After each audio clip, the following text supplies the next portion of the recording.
dakika içerisinde bir etek dikmeye çalışacağım. Betül Bayraktar'ın ve Esma'nın dikiş atölyesinin meydan okumalarını kabul ediyorum ve ben de şu anda bunu yapmaya çalışacağım. Umarım başarabilirim. Onlarınkinden çok daha kısa bir sürede bir etek yapmaya çalışacağım. Çünkü benim ufak tefek hilelerim var ve daha kısa süreceğini düşünüyorum. Şimdi hiç daha fazla vakit kaybetmek istemiyorum ve hemen başlayalım. Benim alanım çok dar olduğu için şimdi bazı şeyleri ayarlamam gerekiyor başlamadan önce. Zaten makinelerden beni görmüyorsunuz. Minnacık bir masam olduğu için.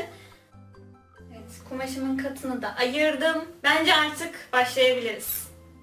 Hazır mısınız? Çok heyecanlandım. Gerçekten çok heyecanlandım. Başlatıyorum ve ekranın yan tarafında da kronometre işleyecek. 3, 2, 1. Ben bir yandan da size anlatmak istiyorum. Öncelikle bir basma kumaş aldım. Bunların enleri 90 santim oluyor biliyorsunuz ki. Enini boy olarak kullanacağım ve direkt kalça ölçümden bir tık daha geniş olacak şekilde kumaşı kesmem gerekiyor. Benim kalça ölçüm 92 santim. Onun için ben 100 santim keseceğim. Yani 1 metre kumaş yeterli olacaktır. Şu anda ellerim titriyor.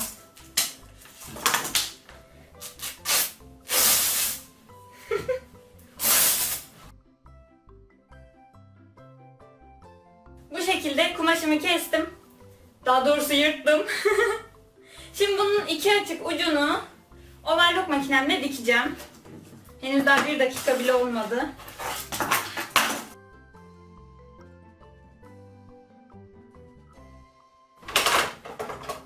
Heyecanlandığım çok belli olmuyor mu şu an?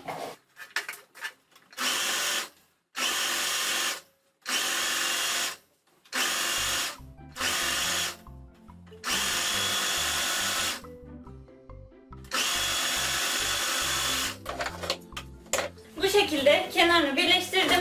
Kumaş kenarları çok temiz olduğu için oralarla hiç oyalanmayacağım ve kemeri direkt bir lastik olarak kullanacağım.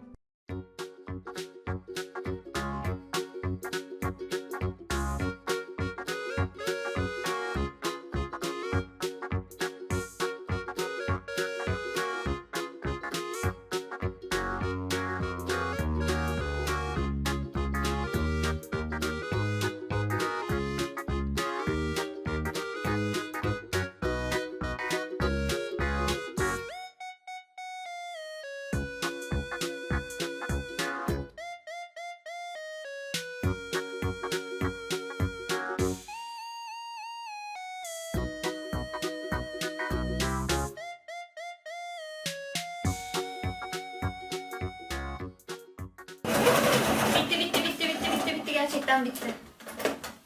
Gerçekten bitti. Bitirdim. 3 dakika 29 saniye. Tam istediğim şey değil. 3 dakikayı birazcık geçmişiz ama bence gerçekten başarılı. Kalbim var ya o kadar küt küt atıyor ki şu anda yani ellerim falan gerçekten buz gibi oldu. İnanmıyorum. Bu kadar heyecanlı bir şey olacağını düşünmüyordum. Eteğime gelecek olursak, şimdi size yakından da göstereceğim zaten. Ay elim hala titriyor.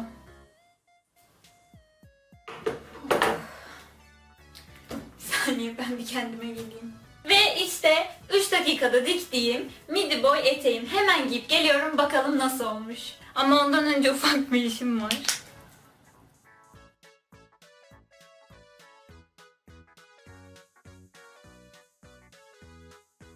Yanaklarım şimdi al al olacak.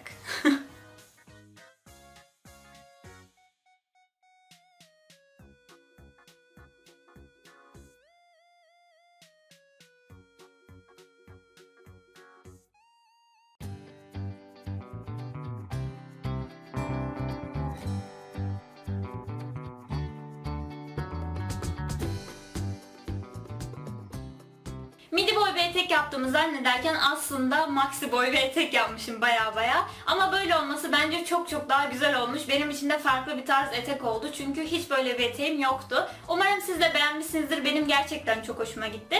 Bu arada dikerken anlatacağımı söylemiştim ama heyecandan ne anlattığımı, ne konuştuğumu inanın hatırlamıyorum yani. Ki büyük ihtimalle de anlatamamıştım. Onun için ufacık şimdi bahsedeceğim. Öncelikle kalçanızın çevresini ölçüyorsunuz. Daha sonra kalçanızın çevresinden 10 santim, 15 15 santim daha geniş olacak şekilde bir parça kumaş kesiyorsunuz. Boyu ise tamamen size kalmış. Hem kendi boyunuza göre hem de istediğiniz boya göre bunu değiştirebilirsiniz. Benim kumaşımın eni 90 santimdi ve ben onu boy olarak kullandım ama bu yanlış bir şey. Siz öyle yapmayın. Normalde her zaman düz boy ipliğinden kesmemiz gerekiyor. Yani düz boyu aşağıdan yukarıya doğru olması gerekiyor.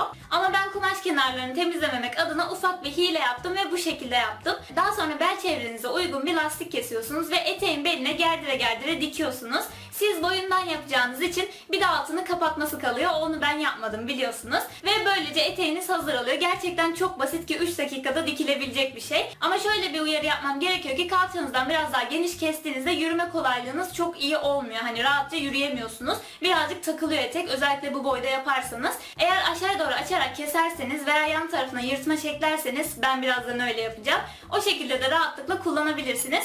Eğer videom hoşunuza gittiyse beğen butonuna basmayı ve videoların devamını görmek isterseniz kanalıma abone olmayı unutmayın. Ayrıca fikirlerinizi yorumlarda bekliyorum. Bu tarz videoların gelmesini istiyor musunuz? Çok merak ediyorum. Kendinize çok iyi bakın.